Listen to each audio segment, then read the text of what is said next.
Hello again, once more, welcome back to the cellar. Welcome to Leopard Street, and following on from the painting video recently with the back scene, I've been doing a bit of gardening. Let's have a look.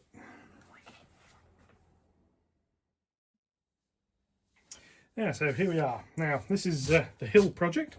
So in the best medieval torturer style, we're going to start off with the showing of the implements. So I've got Pico 425 wooden line side fencing in black. I've got a couple of packs of that, and I've prepared a few bits. We'll have a look at where that's going eventually. It's not going in straight away. Hot glue gun and some spare hot glue. It's not currently plugged in, but it will be. And then I've had a little shopping trip. So I'm going to start off with stuff I've already got. So we've seen this before. This is Jarvis Countryside Scenics, number 2 mid-green hedge foliage. And it looks like something you'd be arrested if you were caught carrying. I also have the same in a slightly lighter colour. This is number 1 light green. Slightly more, it's not really light green, it's more of an autumnal colour. But these are hedgerows, bushes, that sort of thing. So we've got some of that. We have some Woodland Scenics light green bushes. Very similar sort of stuff, slightly different colour, which is good. We have some medium green bushes. I could have got the dark green as well. I didn't in the end because it is a little bit too dark. So some of that. I then got underbrush. Now I've not used this before. This, from the instructions on the back, this is just like a scatter mix that you just pad down, and it's sort of like thickish grass stuff.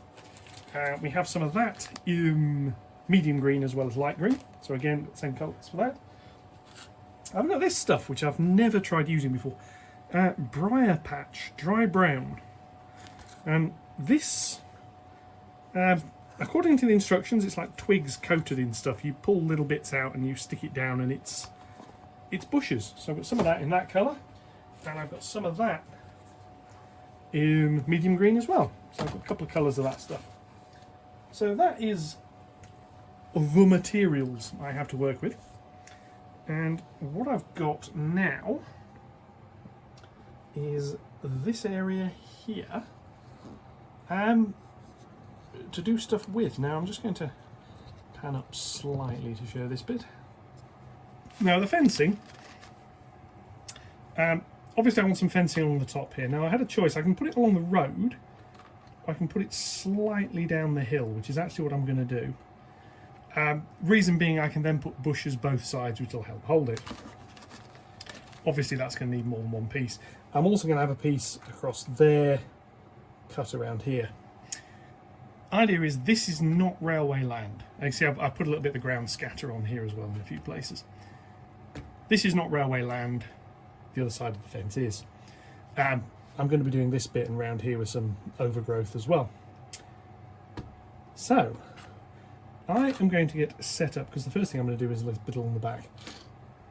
I'm going to get set up, I'm going to get the glue gun warmed up, and then we will be back. Okay, so a couple of packets opened up.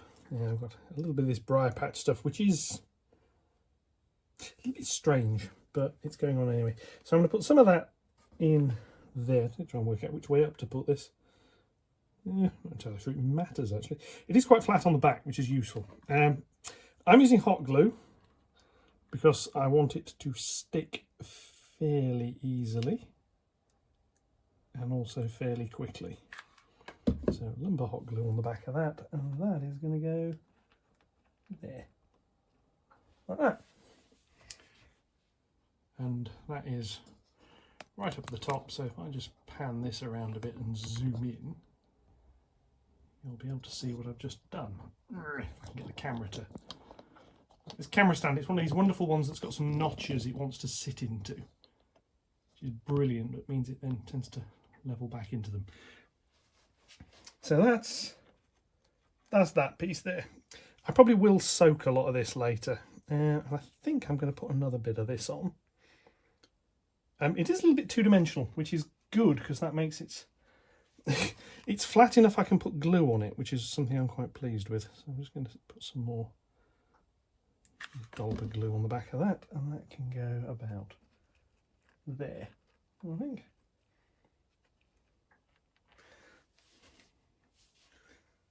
Just press where the glue is just to make sure it stays on a little bit. There we are. And this is just about making along here look a little bit more three-dimensional. Now I've got the other colour of this stuff, so I'm going to open some of this up. It's quite nice containers actually, you can open and reseal them. The bags I really should have thought about and brought some other bags down. Excuse me, just so I can reseal them later. Some of this stuff here, some other bit of this is... I want another flat piece. Oh, that piece there will do. It's really small. These are just basically twigs coated with stuff by the look of it. So let's have another piece of this with more glue. Give me more glue. I like more glue. Put some of that on there. Put another glue stick in that in a minute.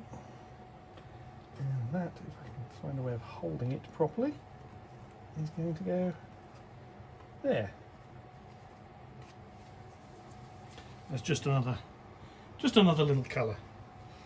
Right, so next up is going to be this one is going to be putting the glue along the road itself. What I'm going to do is lodge a load of it in there. And quickly come at that and press in various little bits of this stuff. There's a bit of another colour in there as well, I think. Now once this is all in, it may well need sealing, and by that I don't mean something that can balance a ball on its nose. So I'm going to have to come in and put some glue over the top of all of this, I think. Easy there. Back out that. Come in here again with this slightly lighter colour, or this slightly darker one.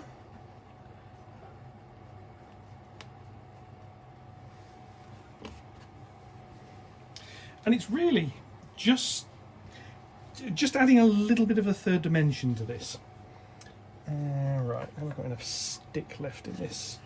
Probably just about to do this area here. So I'm going to go in and go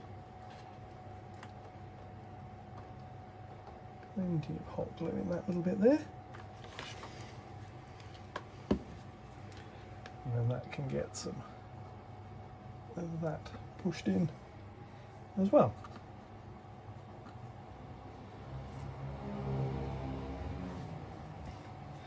And that's that little bit done. So if I now go and zoom back out a little bit, this bit along this side here, again try and adjust this slightly. It might be easier if I actually just lower the camera slightly. It might be easier. So this bit here is going to get done as well, but this is just going to have a very little amount of this stuff put along the bottom edge. I'm going to use some of the bushes for this. And the reason I'm going to put just a little bit of it along here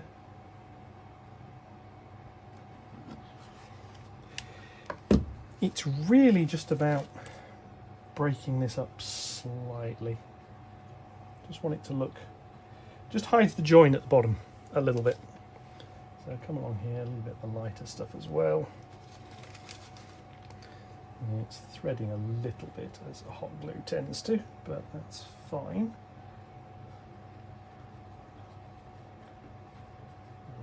That.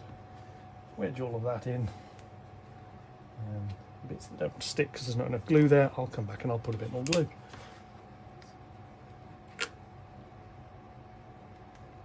Like that. Again, hot glue, wonderful stuff, very hot, very sticky, which I quite like it, but anyway, put that in there as well, like that. And it just hides that bottom edge a little bit. I'm not going any further on with that because the road actually does get quite narrow to the wall like that. So that is that edge dealt with. What I now need to do is look at this fencing. So that is going to be going along there.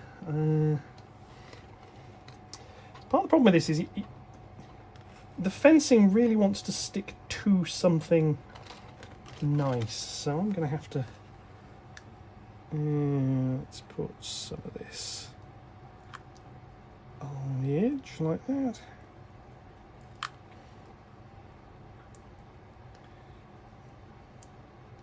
There we are. A load of glue just came out in one big lump, of course, because of course it did. A bit along the bottom like that. Move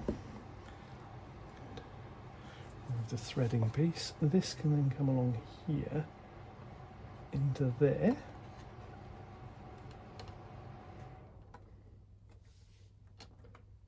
Sort of hold that in place while that hopefully bites a little bit. Doesn't have to be perfect, it's just got to be good enough. Right, I'm going to get myself another bit of glue stick. I don't want, somewhat annoyingly, I think I'm going to end up having to have a full glue stick, which I don't particularly want, but never mind. Right, so this is now going to go dollop of glue there, and I'll put that end of that into that. And I have to glue along, basically I'm going to find where it's making contact and add a bit of glue. Like this bit here is contacting. If I squeeze some glue into there.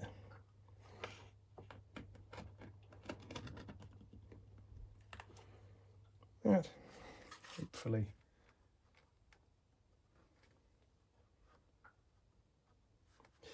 This bit here as well, I think.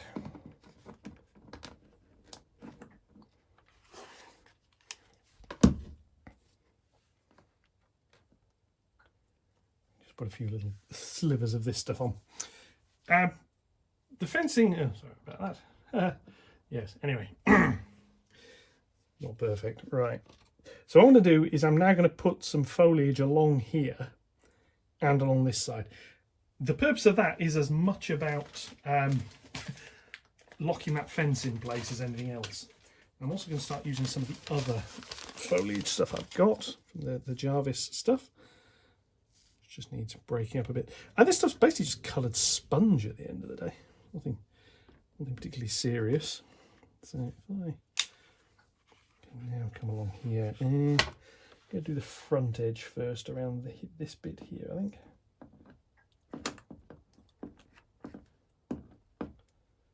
If I do that.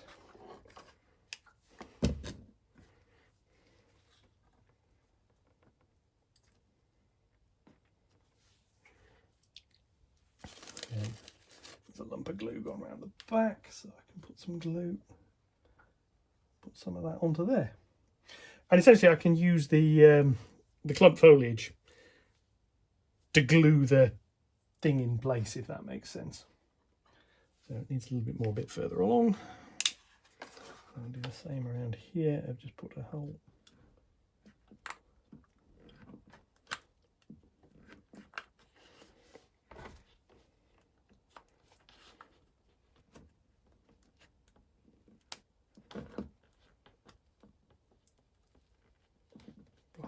Wodge of this glue over there.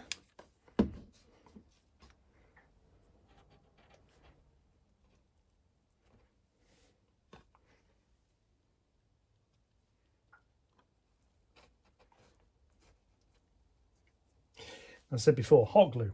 The clue's in the name. It's glue and it's hot. So yeah, something to watch out for. Right, that. There's a bit of glue there that might hold that. There is, that'll do. The spider threads, bits of it are a bit annoying, but there we go. Now that's now held the fence in place. I've got to cut. I'm going to do basically I'm going to stick all the fencing down first. So I'm going to take this other bit of fence and I'm going to clip this end post off. Just a bit. Hopefully you can see that. Because that's going to go against that one. And then comes down to here to this bit. So let's cut that to the appropriate length. That piece needs sticking on there. So if I now come down here and just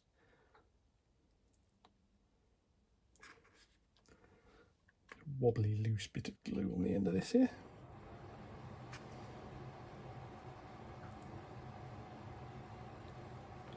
I'm just trying to get some glue on the end of the fence. A little bit more onto some of its bottom pieces. There we go, like that. And this is about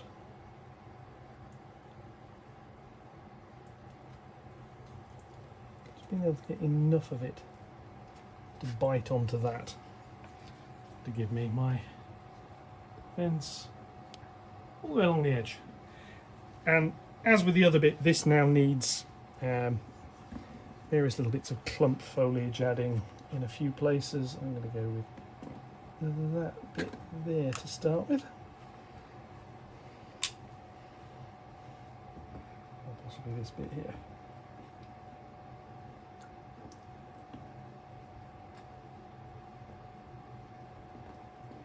Load there. Like I say again, the fence, hot. Just put some of this into here and get some of the darker one as well, just along here. It's a bit running away from me nicely now. Put a bit more down there.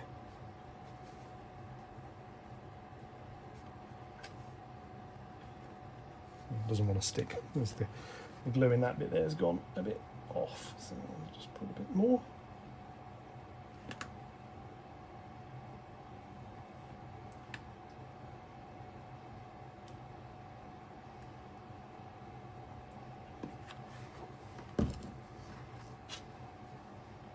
Yeah, so a bit more of this other colour from over here. A bit of colour variation is always useful with this sort of stuff, just to avoid it too much of it. Stringy threads of it everywhere I'm trying to remove as well, but there we go. That goes in at the back, and it's starting to hold in. I just need to put some more at this end here, which is actually up in the air quite a bit, so I'll do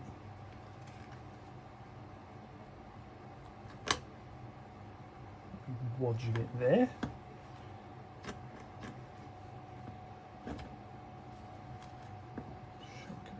There we go. It's a big lump of this glue. It's lovely stuff. I mean, it works perfectly for this. Just need to come in around here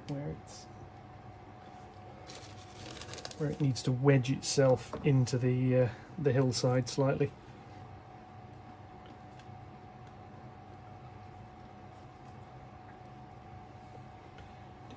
Yeah,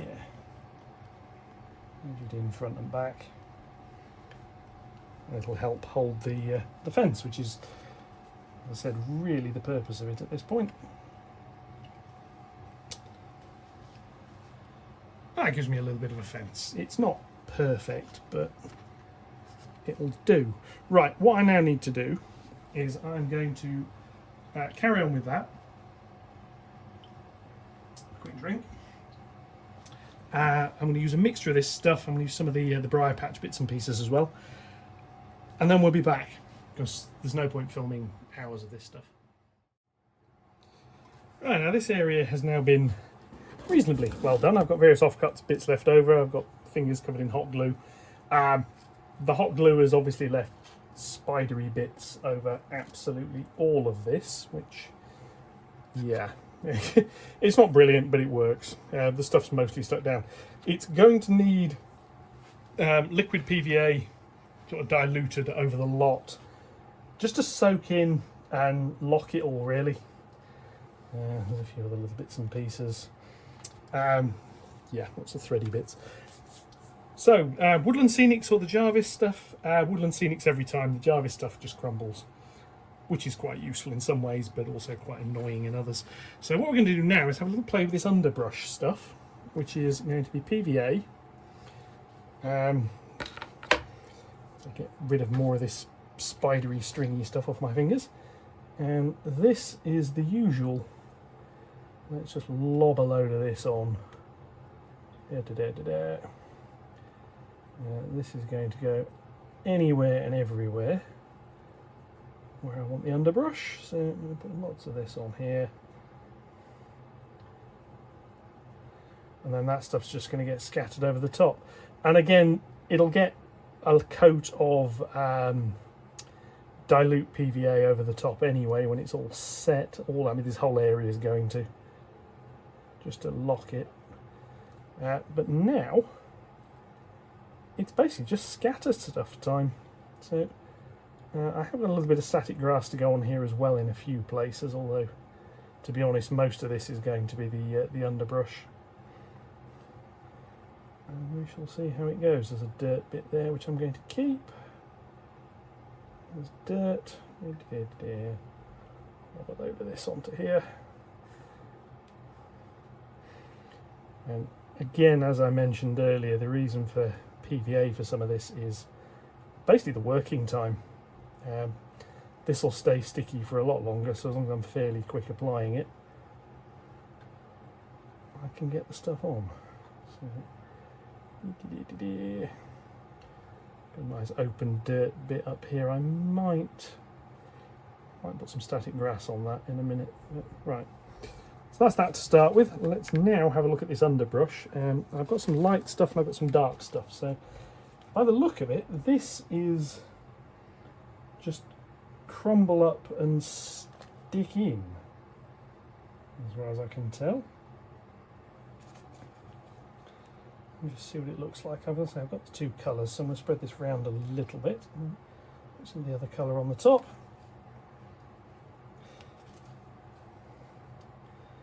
And the aim is the sort of embankment you see where no animals graze, it's left untended. So, where's the other one? There's the underbrush over here. So you get this sort of overgrown appearance where lots and lots of things grow. I was originally going to put some trees on this. I'm not currently because I don't have any, which is the it is a bit of a reason for not doing it, it must be said. I'll do some of this. There's going to be some scatter added over the top of this as well. I do have a little bit just to add a few other tones, but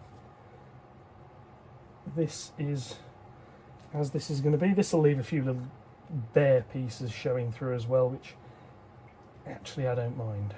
So yeah, when it's it's coming on. Right, carry on with this. So this big bit here, what are we going to do with this? A load more of this. Good old PVA. When I finally got the childproof lid off, unfortunately I don't have a small child to hand because they can get into these things really easily, I've always found. And even without a small child, my my youngest, who is in his 20s, and boy do I feel old at times as a result of that. Yeah, anyway, he's rather good at getting into these things. Of course, he's in rather good physical shape. If you know Barnsley at all, this is someone who did a run from Cudworth out to Starefoot just because he wanted some snacks from Tesco's. It was like, okay. Yeah, right. I'm also just spreading on the rest of the little bush pieces I've got knocking around into this area as well, because frankly I've got them all out. I might as well use them. It's easier than trying to sort them back into the packaging, and it just adds another little variation of colour,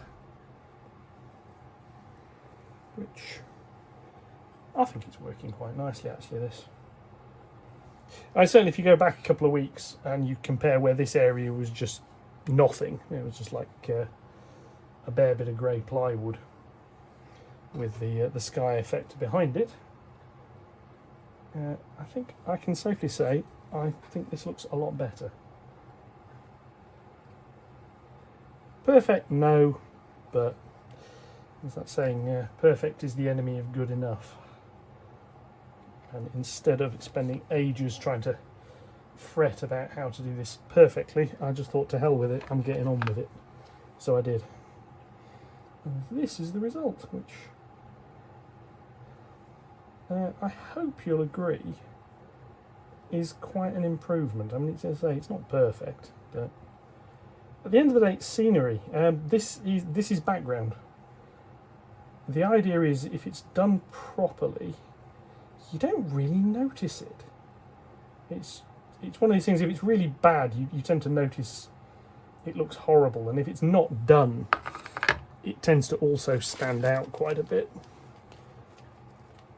Whereas this, with a bit of luck, will basically just disappear. Trains will rumble past, and I'm hoping basically people don't notice this. It's the sort of area where I could vary what sits on this road at the back, just to see if anybody notices every once in a while. So I might do that. I've had a few suggestions. Somebody suggested having a little police car and making its lights so they can flash every once in a while, and having a police officer with somebody helping them with their inquiries, so to speak. You always know when you've got a family member who's a really useful member of society, because they're always really helpful like that, and always helping the police with their inquiries. So I'm just going to get a little bit more glue. Again, if I can get into the container. It's one of these wonderful ones where you've got to press the lid down and rotate it, but it's so near the handle you have to hold the thing by that you can hardly... it's one of these things, you can press it down or you can rotate it, but good luck trying to do both. There's another dollop of that. And one thing I have learnt, when you're getting glue out of containers, wipe round the lid, because if there's loose glue on there, you ain't getting into it again in future. The number of multi-litre containers of glue I've ended up throwing away over the years because I can't get into them is... yeah, it's a bit silly really, but never mind. Again, there's a little bit of a dirt scatter there, so I'm quite happy to leave a few little bits of that showing. All the way around here. This is going over the like the sort of silvery threads the hot glue's left as well, quite nicely. You always get that with hot glue. The main reason for using it obviously was for the fence pieces, which I needed to stick in place, and funnily enough they've stuck in place quite nicely. It's sort of melts the plastic a little bit, so it sticks to that quite well, and then it's stuck with the rest of it as well. Now this is probably going to take an hour or two to dry. Whether I'm going to be able to do the sort of the thin coat over the top of it tonight, I don't know. But either way, I can do that whenever. It's not a massive job. That's just liquidy PVA and sort of basically the ballasting method. It'll be dilute PVA, a little bit of washing up liquid, and a sponge, not a sponge, a syringe, dolloping it about. Yeah, you can get that. As the only times I've ever done anything like this is for wargaming terrain, making hills, and it's a slightly different technique because you always want bits of that to be flat so that models can stand on it, whereas here I actually want this to be a complete mess. It's a bit of land, nobody cuts this, no animals are on it. You know, small children running around on it, I suppose, a little bit, because if you remember what it was like when you were younger growing up, is playing on anywhere you weren't really supposed to be always seemed to be much more fun than playing places you were allowed to be. So yeah, let's scatter some of this. I suppose I should really have actually mixed some of these two colours together. So almost like I've got the two colours, then I've got to mix sort of pre-done. It'll do. Just scatter it around a bit so I've got a bit of variation.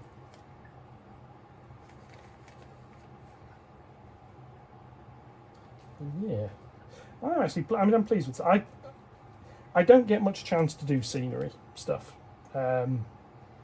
It's part of the reason Leopard Street has a scenic half that is really just open track. There's not a lot on this side. I mean, there's the junction, but once you get past the junction, it's 4 tracks that just run as 2 pairs. 2 up the incline, 2 round on the main line. And it was done so that I have space to play with scenery. A little bit cost mitigation as well. Plain track's a lot cheaper than point work. And it means I can just watch trains run. You don't have to have every little bit of a layout. I mean, I've designed any number of layouts in the past that they've never really got anywhere other than paper, because let's face it, sometimes doing them on paper is just fun anyway. And some of them have ended up with, oh, there's a gap there, I could put some sidings in that, or or I could put a little goods depot here. And when you start thinking about, well, how do you actually operate this? Because it's just me here, there's nobody else. No one else comes here to help me operate this. So if the automation can't do it, and I'm not doing it, it's not happening. Put this down here. So having the tracks just going around actually works quite nicely. I don't need loads of sidings.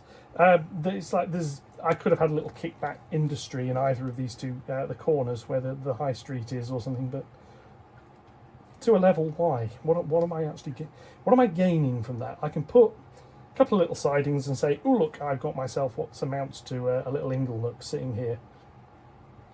Brilliant, I can shunt that as trains go past. Am I going to? Yeah, probably not. So why bother? So I have it as open ground, and then I can play with scenery like this. That bit there's got stick in there. Yeah, it's not all stuck down particularly firmly, but hence why it's going to get the coat over the top. Now, if this was a purely static layout, I mean, I'm not hoping to take this apart again very often, but if this was a purely static layout, the fact a lot of this stuff isn't brilliantly stuck down almost wouldn't matter. Since that bit there that's going to move, because I thought that had a bit of hot glue under it, but it obviously doesn't. Yeah, I could just leave this and it doesn't really matter as long as it's held down enough that trains going past and the vibration that doesn't cause it all to fall apart. Who cares? It works. But yeah, put that bit on there. I've got more little bush pieces, so let's put some of these down as well. And the main difference between this underbrush and the bushes seems to be the consistency. The underbrush is much finer. It seems to be designed that you can just sprinkle it. Well, not quite sprinkle it, it's a bit too much for that. But that sort of thing. So let's see, I can just sort of push this down. Squeegee it all round a little bit because it's on PVA that's obviously not dried yet. A bit more around here like this, press it in. Because basically what the instructions on the back say to do is put it over and then press it down into the glue. So there we go. A bit more of that.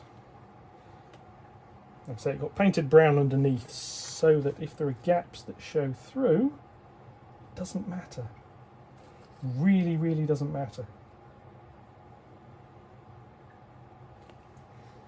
That's that bit. Right, well, I'm going to carry on with this, and then I'm going to cut back at the end when I've got this bit done and a bit more round here, and we'll see what it looks like. All right, here we are. So that now needs the glue to dry, but I hope you'd agree, looks better than it did. There's a little bit at the back. Got the back seam, it sort of helps blend it all together a little bit. And then there's this whole overgrown area down here. It may well get a couple of trees eventually. possibly in some of those browner areas, and there's a little bit around there. So yeah, that's going to dry. I'm then going to have a look. I mean, I'm going to say I've got some scatters. I've got whatever this one is, Heath Green. I'll drop a little bit of that over the top in a few places once it's wet, and a light meadow. Just a few little bits, just sort of not much, just a little bit once it's soaked. Anyway, I'm going to leave that for a few hours to dry. I'm going to come back, I'm going to soak it all thoroughly and possibly add a few more bits and pieces. And I will be back with a final overview once it is finished and it is dry. So we'll see what it looks like with some trains going past. I will see you all shortly.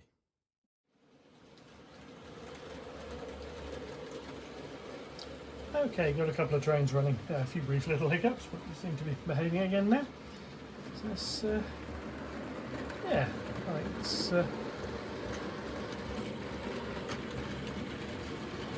listening to them rumbling past the junction, so a few derailments there, but never mind.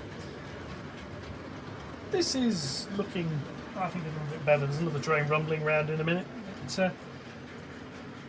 It's compared to what this area looked like a couple of weeks ago, with it just being bare plywood,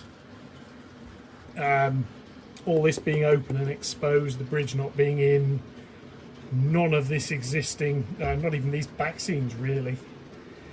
I think it's a sizable improvement. I'm quite pleased with this. Yes, there's a lot more to do. Here comes another one. This is the Q6 rumbling round. I picked the two freight trains because they were the ones sitting in the reversing sort of like parts of the layout, make it easy to get at. So here we go. Two passing each other around there. Looks quite good. The light, I think, looks a lot better now. It's got a tree behind it to reflect on. I'm probably going to put some matte varnish there, which will help diminish that a little bit as well. But yeah, pleased with that. So with that, we shall cut to the end section, and that's that.